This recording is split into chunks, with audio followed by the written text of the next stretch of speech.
everyone. Welcome to a new episode of the Hope and Hard Pills podcast, where we help provide practical insights for racial justice and social change. I'm Alicia T. Crosby, and joining me while Dre is on vacation is Grace Sandra. Welcome, Grace. Hi, thank you for having me. Heck yeah. So, y'all, as I explained in our last episode, we have an incredible team of people who works on this podcast, oftentimes behind the scenes, but over, the next few episodes, we're going to introduce you to them more and more because they, like Andrea and myself, are going to be co-hosting. And so that being said, Grace, would you mind telling our listeners a little bit about you? Okay, so I am a writer, I'm an advocate, and a mom living in Michigan, trying to live my best life. Dope. Well, so one of the reasons, I'm always hyped for our episodes, as y'all know, because y'all hear me talk about this every episode, how excited I am. But I'm super, super excited for Grace to be on this week because of Grace's role in my world. So I literally don't do this podcast without Grace. Aww. And that's actually, that's not even me speaking hyperbolically. So years ago, I was just kind of in your position, right? Sitting at home, listening to things, reading things. And I encountered this writer named Grace who just spoke so candidly and openly in her work. And she inspired me to tell my stories. And so that Grace is the Grace that you get to hear this week on the podcast. And we've been friends for years. And she is just an incredible human with incredible insights and who's super, super candid. And so I'm really excited for her to be sharing her perspective with you all. Thank you so much. That's so sweet. That's so kind. Yeah. Aww. Nah, you're everything, and people should know that you're everything. But in addition to Grace hanging out with us today, there's an interview coming. And this week's interview is with Britt Hawthorne, who is an educator, starter of her school. There's lots of cool things that she's doing. So yeah, how about we just get into the interview? All right, great. No, it doesn't have to be. Doesn't have to be this way. Doesn't have to be. No, it doesn't have to be this way. Hi, Britt. Hey, how's it going? Good. How are you? I am doing wonderful. I'm feeling on a high today. I can't wait to share about it.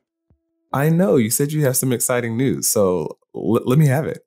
Okay, so yesterday on Instagram, I officially posted that I am starting my own school. It's going to be an elementary, so 1st through 6th grade, anti-biased, anti-racist school. I'm working with an organization called Wildflower Schools. Have you heard about Wildflower at all? I have not. Okay, well, I'm so glad I get to share about it. It's a pretty small organization right now, but it's an ecosystem of Montessori schools, and they're all micro schools. So it's kind of like an ode to the one-room schoolhouse, where it blurs the lines between homeschooling and an institution of schools. It's 2 teachers that run the classroom, and they also own the school. And that's, wow. Yeah. And so it's really, it's kind of like my dream come true. And, right now we homeschool our youngest, and I'm a former public school teacher. And so I feel like this is just going to allow me, to bring now my homeschooling background, my public school background, my teaching degree, my Montessori background. And of course, everything that my work is rooted in is anti-bias, anti-racist education for our learners. So yesterday it was my heart was pumping when I put it out there. And then today it was just divine that we're doing the podcast, because I get to talk a little bit more about it for the first time with you. Oh my gosh. That is so exciting. Congratulations. Thank you. I'm really nervous because I don't know what I don't know.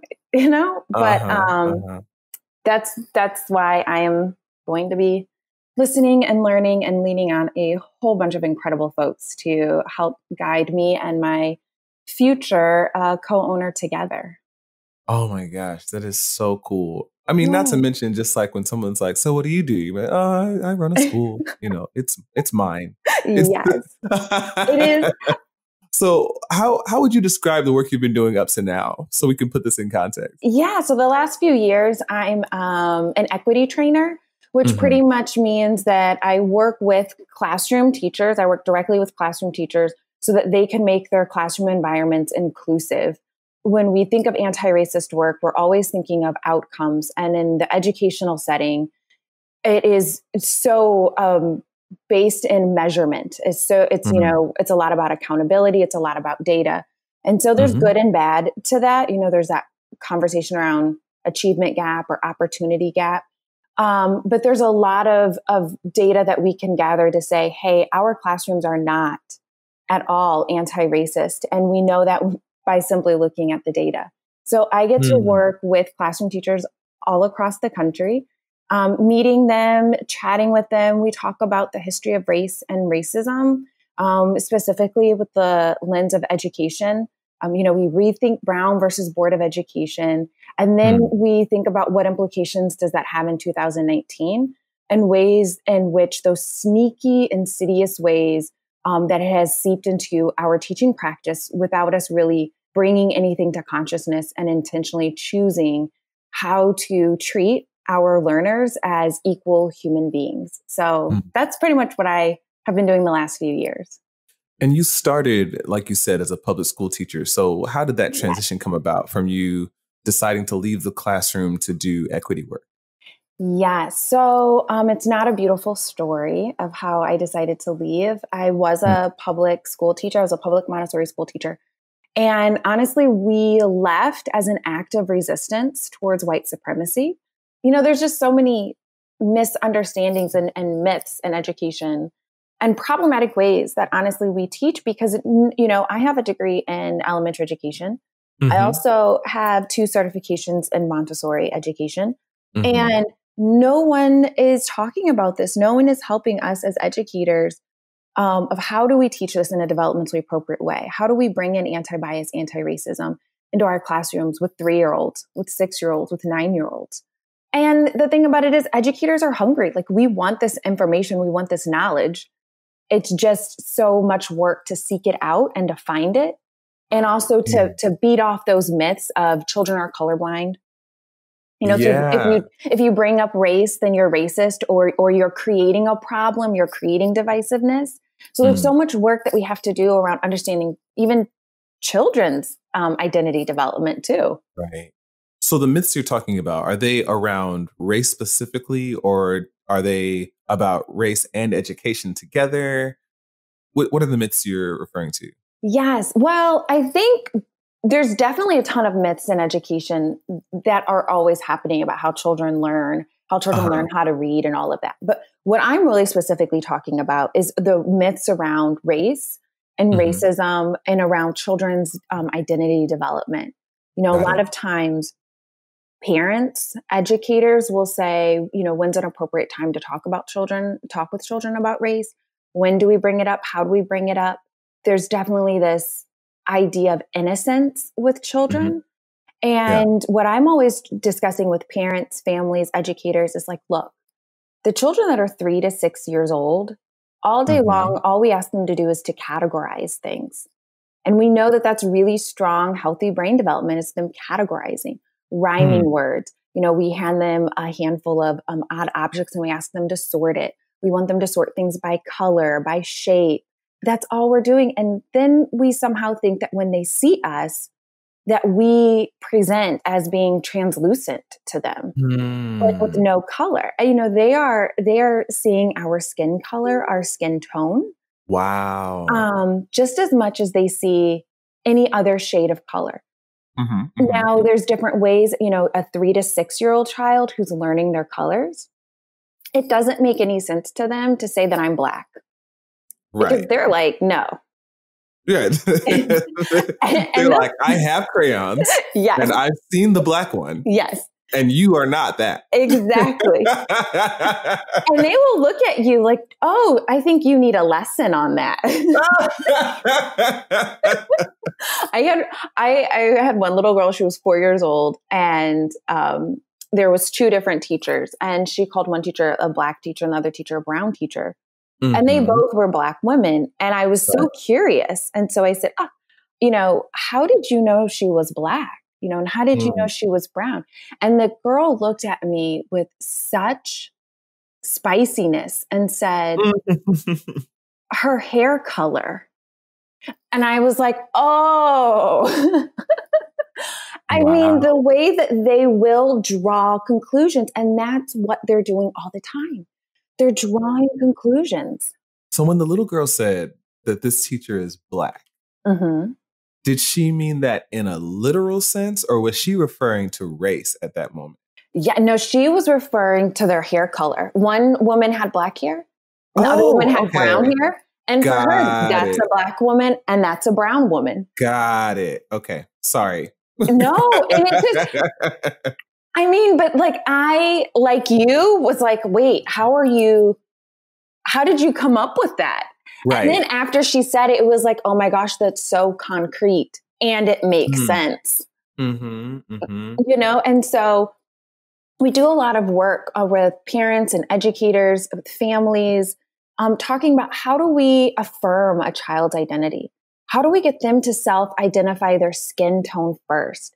And doing activities like mixing paint to make their own shade. And then they can bottle it up in like a little 3-ounce bottle of paint, and they can name it, and they can say that I'm the color of sand or toasted almond or whatever color they want, feeling really, really affirmed and feeling good about who they are.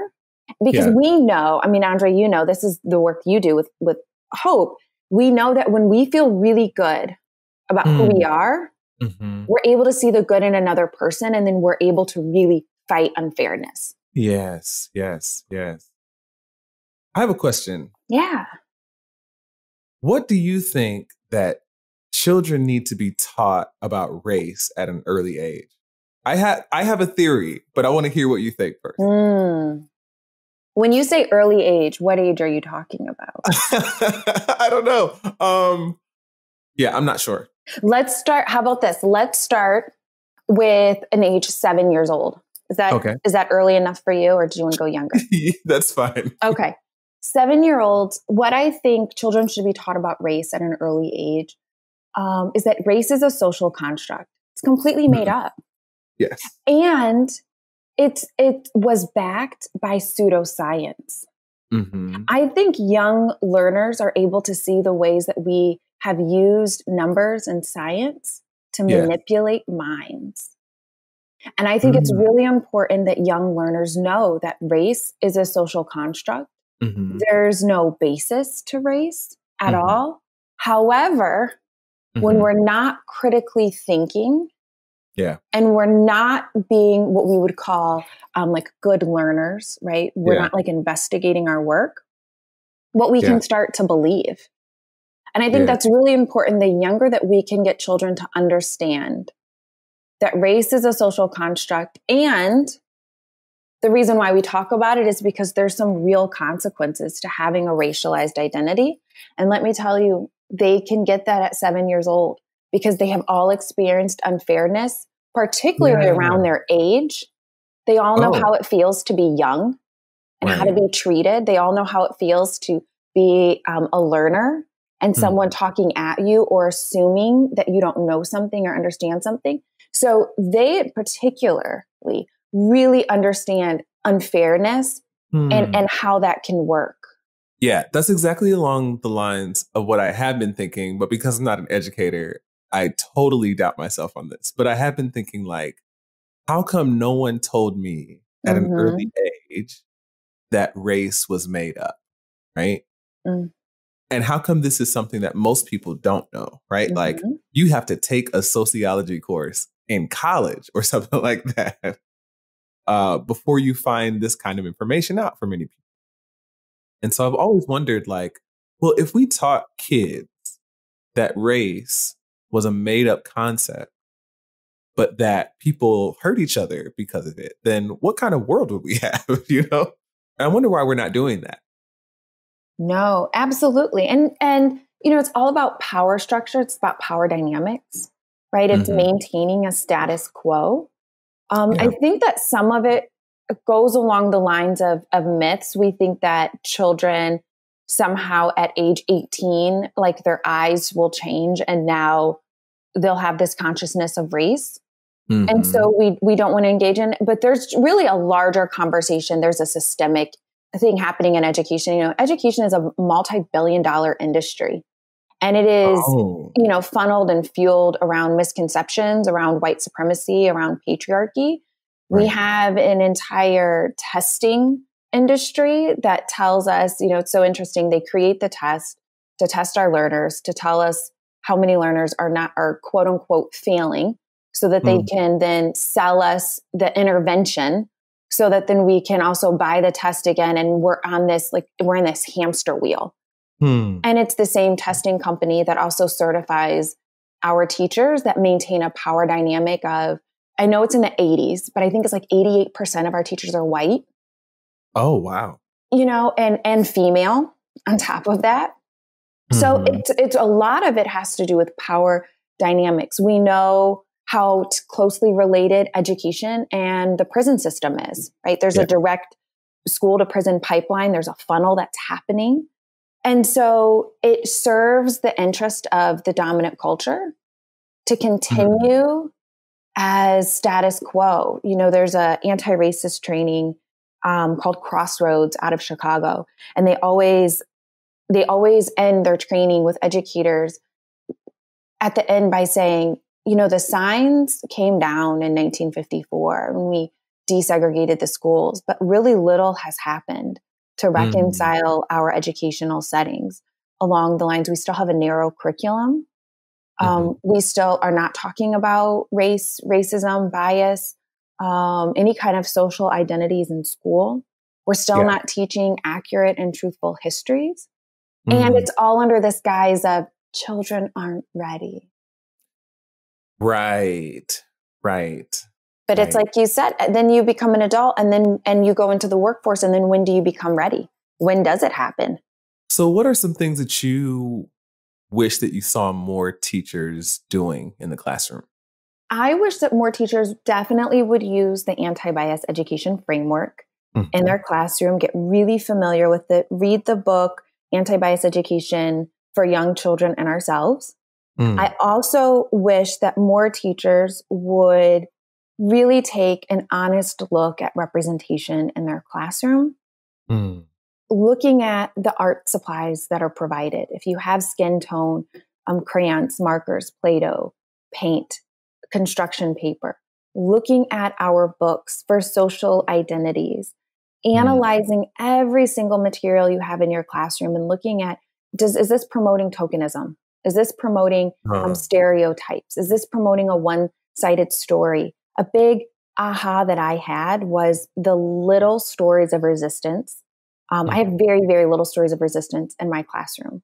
I didn't talk about the everyday acts of resistance when we had enslaved people who were hiding their farm tools, who were hurting themselves so they wouldn't go to work because they knew it was going to hurt the bottom line.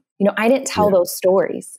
I had so much invisibility in my classroom around Indigenous people's resistance, then and now. So I want our educators to really, really critically look at the stories they are telling in their classroom and who they are centering. And I also want educators to start looking at systemic racism. They need to know, how are children being enrolled in their school? Actually go through the admission process. Know where your school lines are drawn. Why does your school population look that way? How is PTO either hoarding funding, power hoarding, controlling money? How are you redistributing that? And get involved with the school board. Go to the meetings and resist. And since your journey really began in your home, and with your family, I wondered about what advice you might have for parents who also want to make sure that they are raising their kids with an awareness of anti-racism. Yes. For parents, the biggest piece of advice I can offer just from my own experience is modeling. Modeling when I reacted to an irrational thought, modeling how to apologize and say, how can I make this better to my children and to other people? Modeling how do I show up as a volunteer, not in a saviorism way, but in a way of this is the least I can do because we are exploiting a community, causing this as a dominant identity. And also, I have boys. So we have a lot of work. My husband and I, we have so much work in raising our boys to be womanist, to be feminist, calling them in.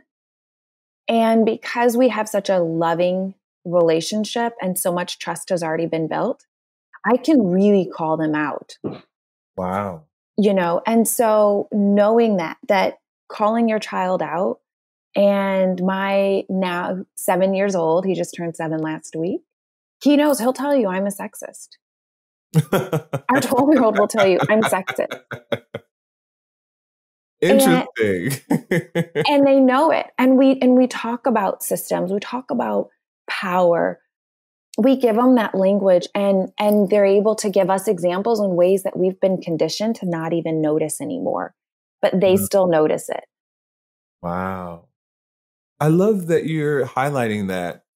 So we talked about how the kids are ready, like they already understand, but I wonder if we could get a little bit more granular on how to talk with children, young people about racism, injustice, whatever you want to call it. So I'll tell you a little piece of research that we know at 4 years old, between 4 and 5, there's a peak in children's expression of pre-prejudice. So and we call it pre-prejudice because they're young, but that happens at 4 to 5. And so things like, you can't be the princess, you're not blonde. Ooh. Or you can't be the doctor, you're a girl. Or did you forget to take a bath last night? Is that why your skin is dirty? These are very common phrases that young children will say. We hear them in the classroom and parents hear them. And what will happen is oftentimes the way we address it is either through 100% avoidance. We pretend we didn't hear it. And when we avoid, our children can draw a conclusion that what I said was accurate. Or what we will say is, we are all friends, be nice. We don't talk like that. And children then draw another conclusion that, yes, they are right. And those are things that we just don't say. Oh. So because a child knows, if you're a 4-year-old child, almost every time you do something that's incorrect, an adult will correct you. You put the shoes on the wrong feet, an adult will say, let me help you. Let's switch your shoes. This will feel much better. If you say 2 + 2 is 7, an adult will say, well, can you show me? I think it's 4. So when we say, when young children are saying those things, it's our own adult, all of our own adult stuff that gets in the way of how to address it. Wow. And as educators, we usually think that a child gets it from home. And what the research tells us is they didn't. Most of the time, they drew a conclusion that was inaccurate and nobody corrected them. Wow. We just really suppressed it. Wow. So then as they become older, like around 9, no one's really saying it, but everyone's starting to feel the micro assaults that are happening in the classroom and to one another. Wow. So for parents and for families, what we can do early on is start questioning. When a child says something either out of curiosity, why do some people live outside? Why do they live under the bridge? Or why don't people have houses? We can start to respond with questions, and we can also always blame the system. So when children start to say things that are inaccurate, my oldest one time had said, he said something about women aren't rappers or there's no good women rappers. Wow. You know, so he drew this conclusion. Mm-hmm. And so I can respond by saying, well, can you name some women rappers that you know? Mm-hmm.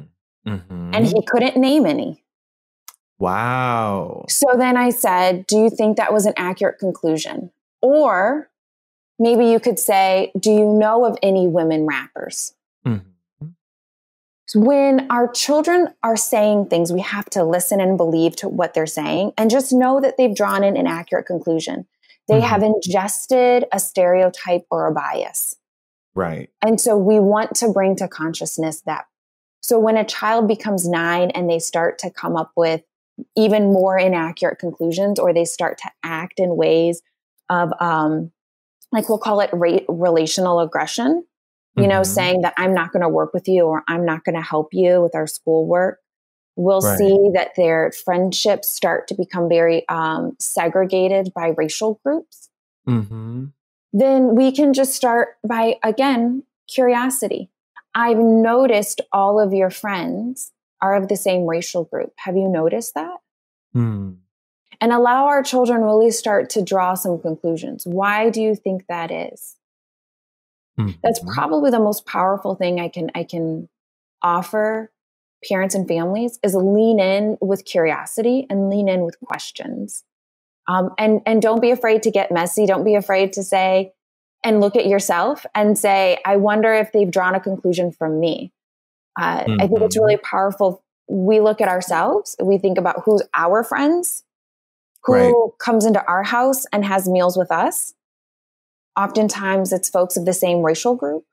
And so then we can only expect that then from our children. You know, monkey see, monkey do. Right. A great way is through books. Oh, great.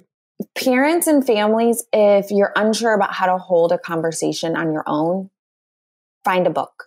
There's a great book, Something Happened in Our Town, a child's story about racial injustice. And so when things happen, there was maybe a shooting of an unarmed Black man. Something has happened. Used books. Like that's a great vehicle. Literacy is something that you can go back to and you can rely on. This book in particular is wonderful in order to host the conversation. And it comes from the perspective of a Black child and a white child. And their families are both responding to something that happened in their town. And so books are a great vehicle just to start reading and bringing to consciousness. There's so many great books that are affirming identities. And that's something else I would also talk about is that children of color and people who have social identities that have been pushed to the margins, there's so many incredible books that affirm who we are, that talk about how we come from a place of power before introducing our stories of oppression. And so also making sure you're having a heavy emphasis on those books that talk about how we like our hair. And there's a great barbershop book called Crown, an ode to a barbershop, that just talk about our everyday beauty, our joy, our glorious moments, our neighborhoods and our communities. And then making sure that when you talk about the stories of oppression, that you're handling it with care. Yeah, that's so important.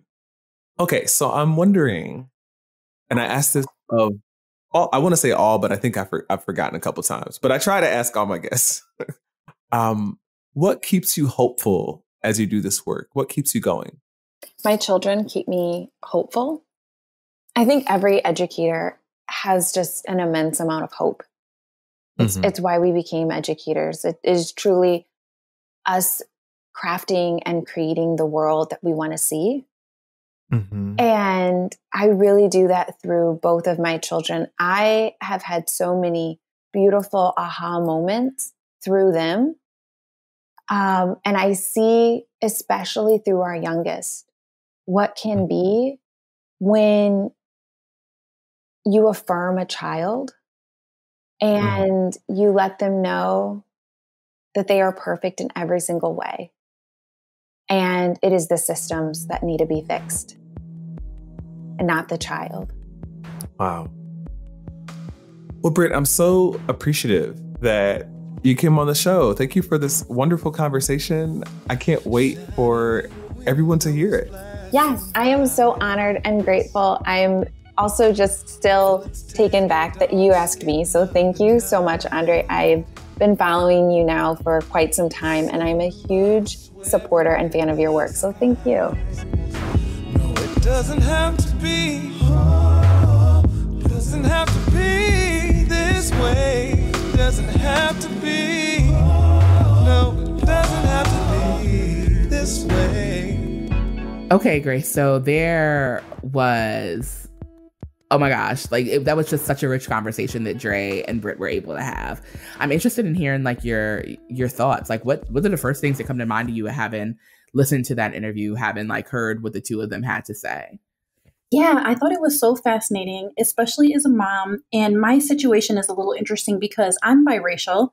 I have two kids that are white presenting and a daughter, two sons that are white presenting and a daughter who is black presenting, of various biracialness. And I think the ideas that she brought up about parenting and about kids and about the realizations that they form from 4 years old, all of that really stood out to me. And it made me think I have got to be more intentional with what I'm teaching my kids.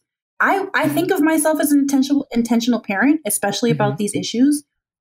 But listening to that made me think I need to do better. Yeah. I need to get some of these books that she recommended, and I need to think about this a little bit more. Yeah. I mean, I totally get that. Not as a parent, like I don't have kids, but I get that as a person who, like, kind of thinking back, like I remember having like thoughts about race really early on in life. And yeah, me too. I'm wondering like what some of those experiences like were for you. Like what are the first like memories you have around race and racial identity and either having to lay claim to it or like people like letting you know that you were raised in a certain way? Yeah, so I was raised with the white side of my family, and my white family was always pointing out that I was different than them. A lot of biracial children usually grow up thinking, oh, I'm different from my everybody else in my family, and they realize that, whereas I was told directly. But I also had a brother who was very racist, a white brother who would call me a stupid little N-word. And so I made some pretty important realizations pretty quickly. And, she said in the interview, she said, do you remember the part where she said nobody corrects kids when they start forming those incorrect perceptions? Say, oh, we don't say things like that, honey. And that was like what was happening in my house, except for it was coming from a white brother who was saying racist things about Black people. I was hearing my family members saying things about Black people. So it wasn't even coming from me. I was hearing them say like, oh, those Black people are so violent. Oh, those Black people are always killing somebody. Things like that. Just as normal conversation, they would say it in front of me. And so I became really angry and frustrated about white people pretty early on, but I knew it wasn't safe to articulate it. But I formed a lot of perceptions that white men were evil. I knew that by 6 years old, for example. Oh, wow. So, I mean, I think for me, like my first encounter with race, I might have explained or shared this on the podcast before, happened when I was in kindergarten. So I was in kindergarten at an evangelical middle school in New York City, incredibly diverse place, right? And I remember like my best friend being taken out of class because her parent didn't want her playing alongside a little Black girl.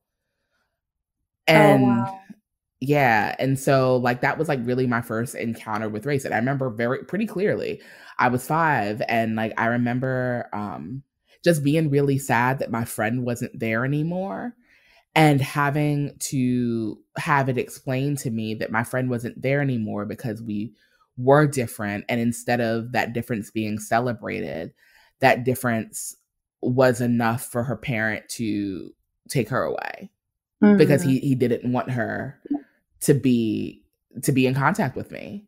Here I am being told that Jesus loves us all, and yet this parent didn't love me, even though they were professing this faith. Like it was like one of those places I think where I first encountered like, that there can be incongruence in people like who say a certain thing, not only just generally, but also religiously, and not be able to back that up in their actions. It was one of the first Yeah. times I think that incongruence came up for me in the world. And like the situation was actually interesting. And so none of the people I think involved actually were white. I don't think, folks always recognize that when we talk about these conversations about race, we can't be so worried about what happens, in the name of white supremacy that we forget about like the kind of the other types of racial bias and racism that exist. And I know that there are some people who go back and forth about like whether or not it's racism if it happens between people of color because of how power plays into racism. And that's kind of getting into weeds around like language stuff. But like we can speak about racial bigotry. Like even if you want to like kind of parse your words, racial bigotry and racial bias are things that exist regardless of people's background and the power and influence that they wield within a society. There's something that Britt said that I thought was so interesting about how when schools were desegregated, nothing else was desegregated in society. But then it also wasn't talked about. So like this whole generation of kids went to school and they formed all these biases, and now they have all these kids that, the children of our country now, well, maybe the millennials of our country, who have also grown up without having any of this stuff be debriefed, and that all of these prejudices are formed when we're little kids, and anti-Blackness is formed in everybody. Poison, it's the poison we all drink. So it is interesting because some of the anti-Blackness that I heard in my Christian white-ish private school was also from other Black kids who were fully entrenched in anti-Blackness and anti-womanist kind of thing, which was part of the religious, BS as well. But I thought that was such an interesting observation when you think about education, how none of these schools are teaching anything by having kids not notice, and how important it is for us as parents to go the long extra mile to be sure they're getting an education around. I love the question she asked, what do we think children need to be taught about race at an early age, and what would happen if they learned that race was entirely a construct very early? So that's one thing I'm committing to today to talk about with my kids, to start that conversation way more specifically. I mean, even though like you were intentional in your parenting, I mean, and it's something that I can like bear witness to, right? Like the things that you share with your kids and things that you also share about your kids, like with your readership and like, and what have you. That intent only goes so far if the rest of the world is feeding them something else. If in a place like school where they spend like 8 hours plus a day, right? Because aftercare and before care are real for like parents who have like who are for working parents.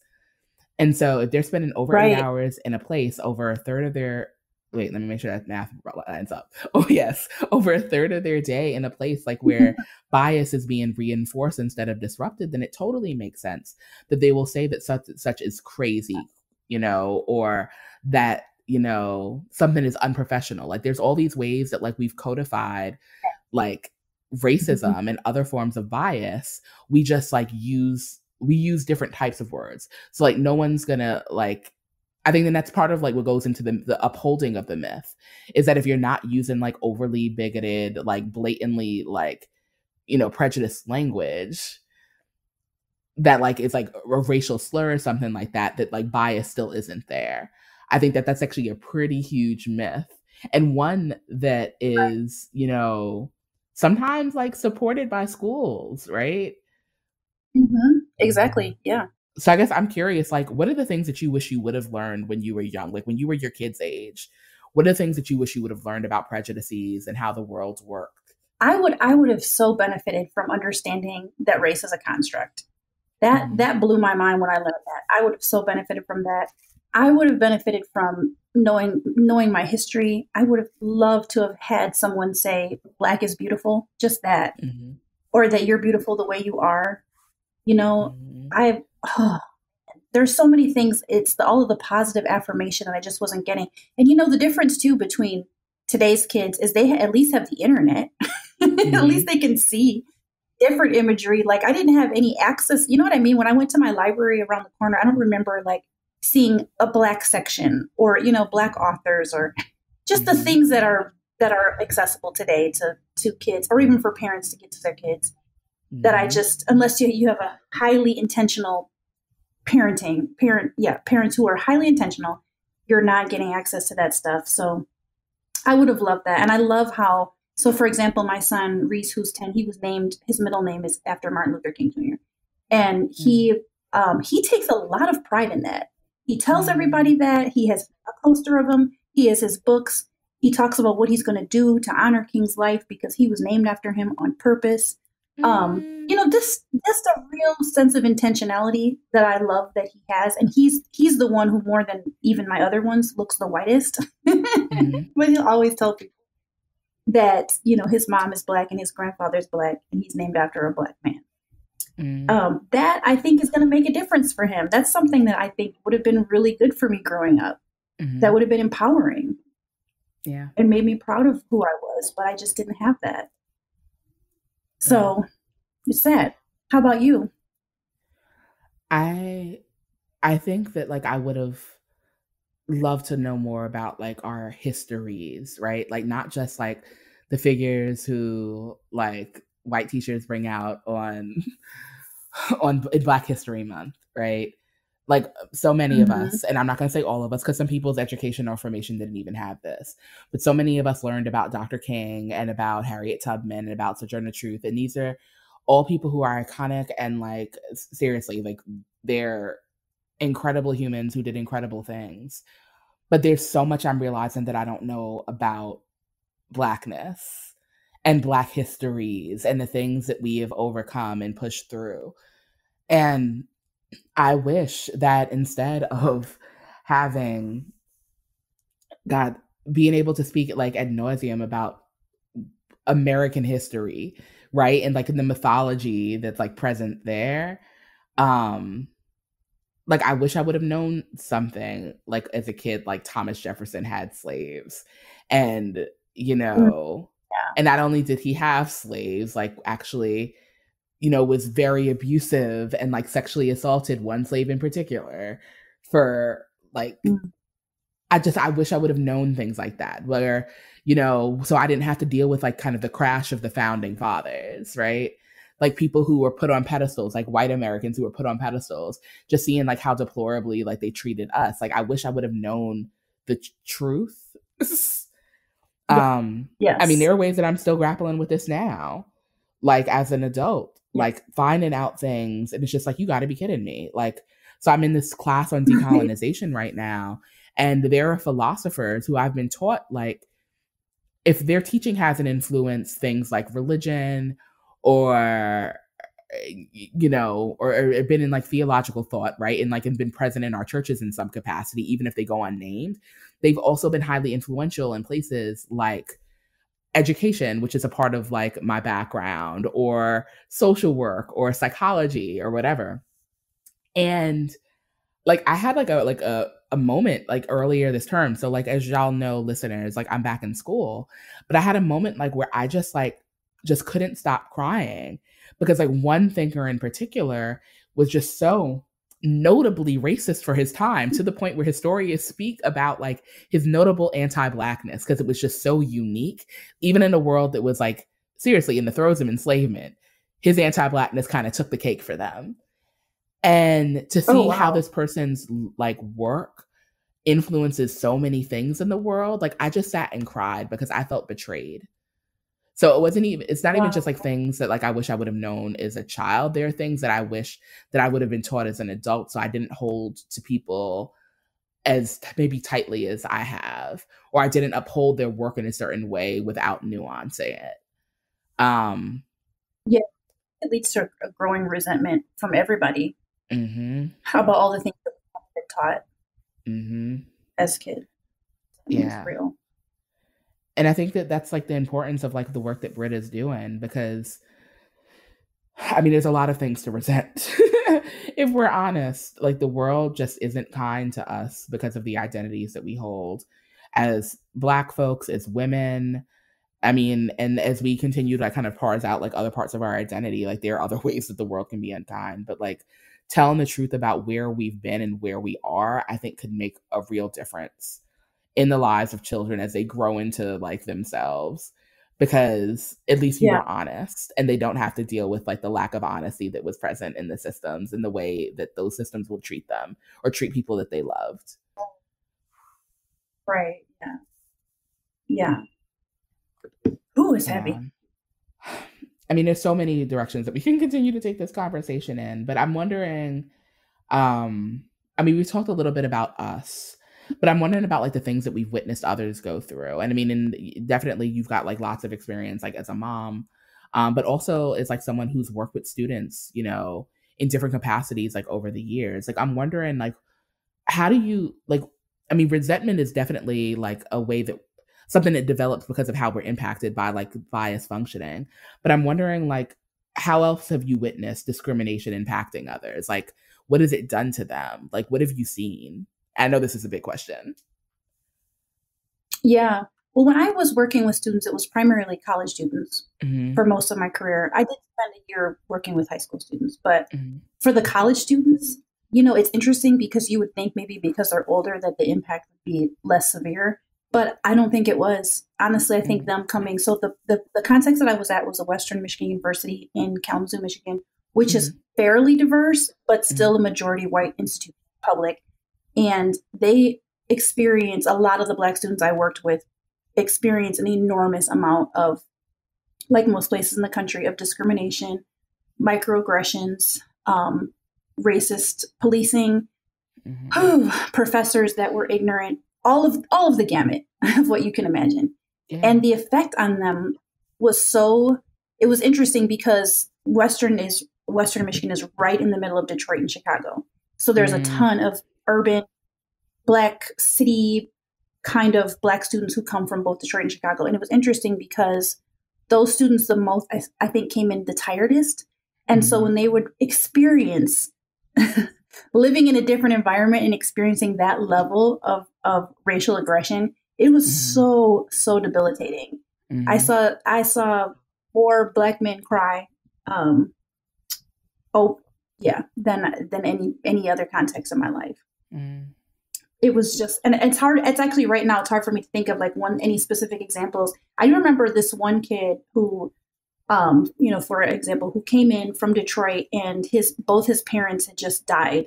It was like tragic, kind of when his dad was murdered, his mom like a heart attack or something like that. Like basically they both died within a couple months of each other. Yeah. And he came in as a freshman, 18 years old. I'm pretty sure he even came in on a scholarship, and his counselor told him, like, you don't have any family support. You don't have any money. You don't have anybody out here in Kalamazoo. You should just probably quit. Like, oh my gosh, don't even start. Yeah. And he was devastated by that conversation. He was just devastated. And you're talking about a kid who doesn't have family support, who didn't have anybody but our chapter. So he was involved in our chapter, but I was like, I hope you're not going to quit. And he was like, no, I'm not. I mean, he ended up being a straight A student. And he's great. And he graduated in 4 years, straight A's. So things like that. If he were a white kid in that scenario, would he have been told that? No. We know that. So things like that are just so overtly about bias and prejudice that it's painful. And I'm so thankful that he stuck to it. It's a good reminder that what Britt is talking about, it seems like she's talking about more of a younger level, but that the kind of reform we need in education extends to college and university levels too. Absolutely. Like the books that she was recommending read to deal with their own bias and discriminatory practices. I was thinking professors should read that too. This is happening in every level of it. Absolutely. I think in reflecting on my own like experiences, like within the educational world. So for those of y'all who don't know, in my former life, I was an educational advocate working in New York with schools specifically supporting Black and Brown youth and Black and Brown young men. And so, I mean, there's a lot that I witnessed in my time there, to be honest with you. But like one thing in particular that pops out to me was working in one of the top tier schools in New York.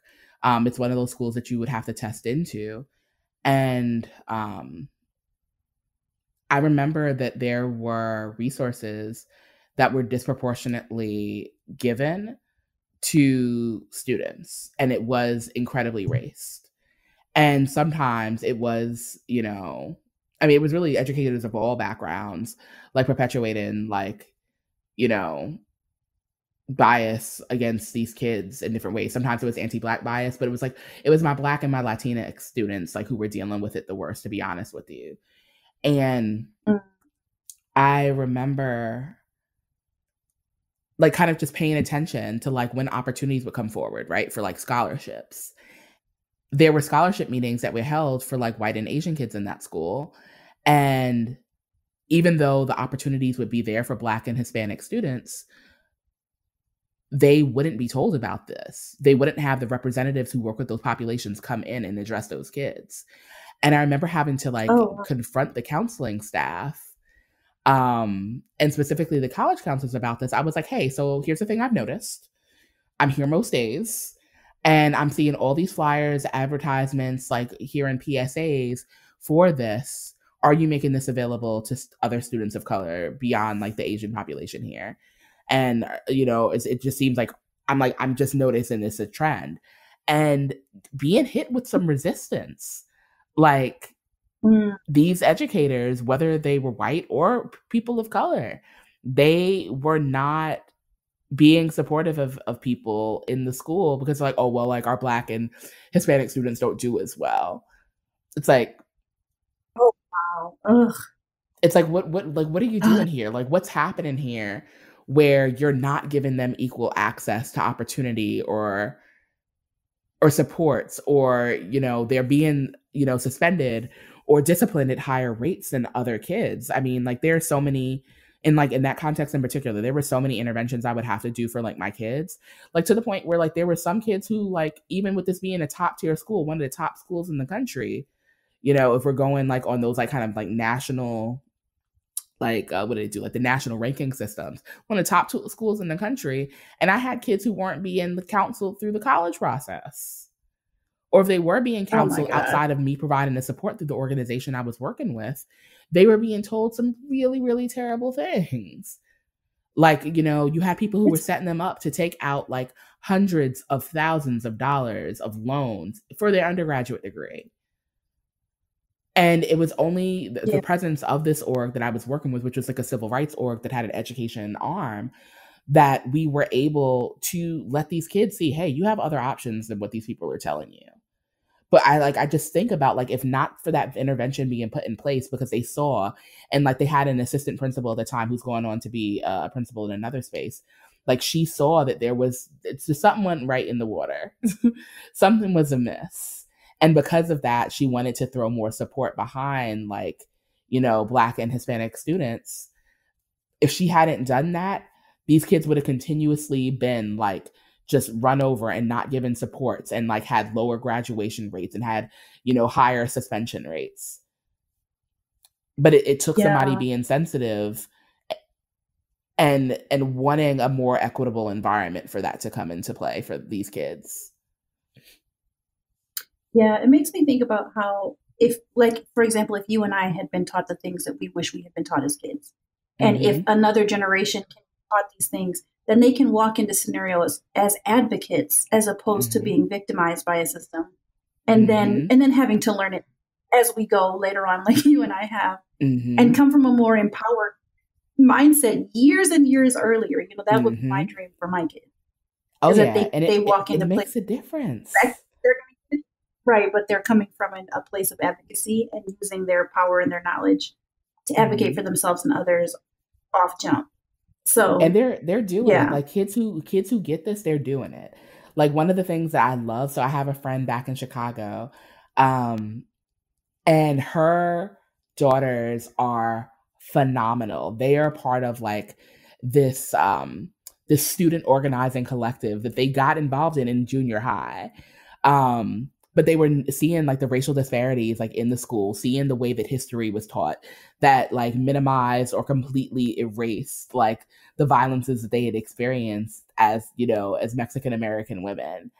And they went and, like, got up with other kids, and their mom's an organizer.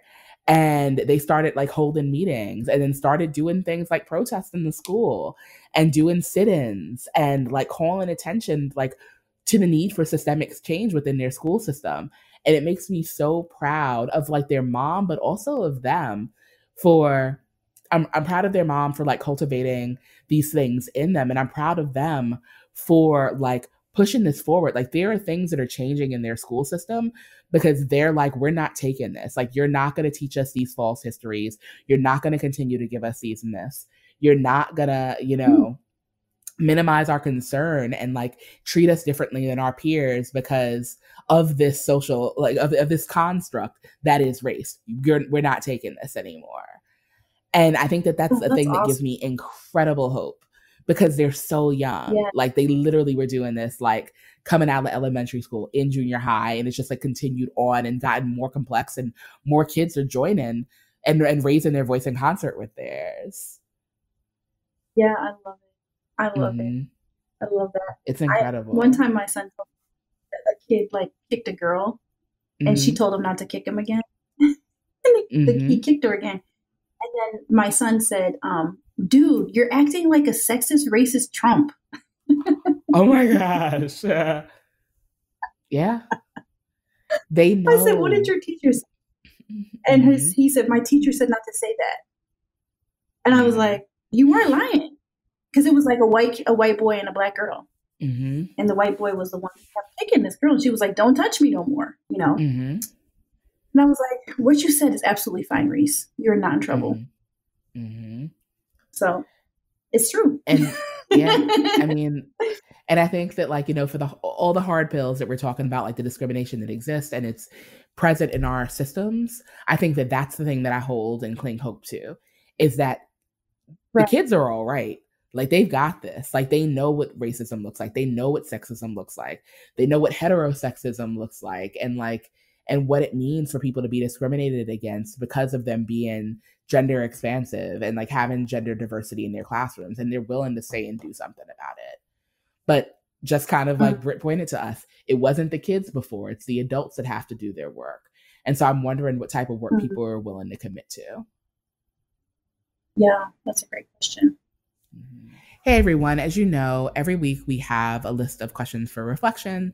And here is this episode's. What myths were you taught about racism and other forms of prejudice in your education? When and how did those myths get disrupted? What were you taught about bias and racism in your schools? Did you ever receive any education around anti-bias or anti-racism? What do you wish you would have learned about these things throughout your education? How have you experienced bias or racism in your educational formation? How have you witnessed discrimination impacting others? What could an inclusive and equitable classroom look like?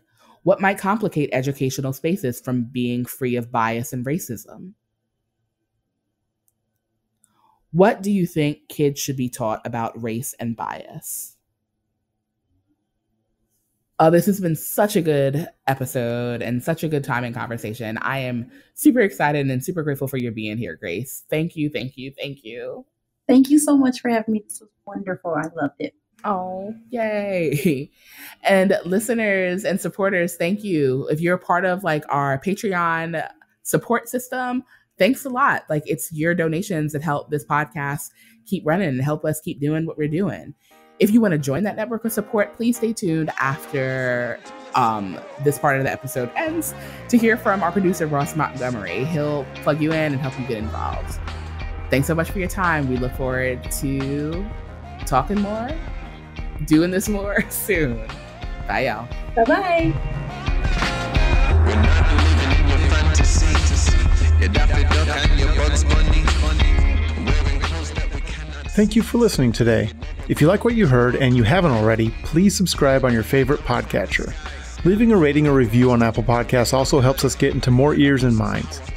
This podcast is made possible by our fantastic patrons. Thank you for being a part of our work at Hope and Hard Pills.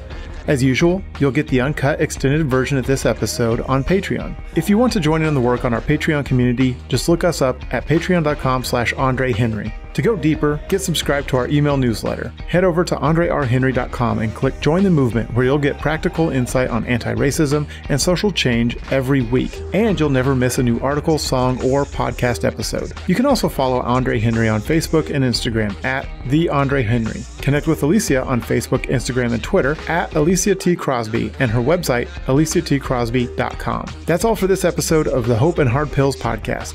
See you next time. Peace.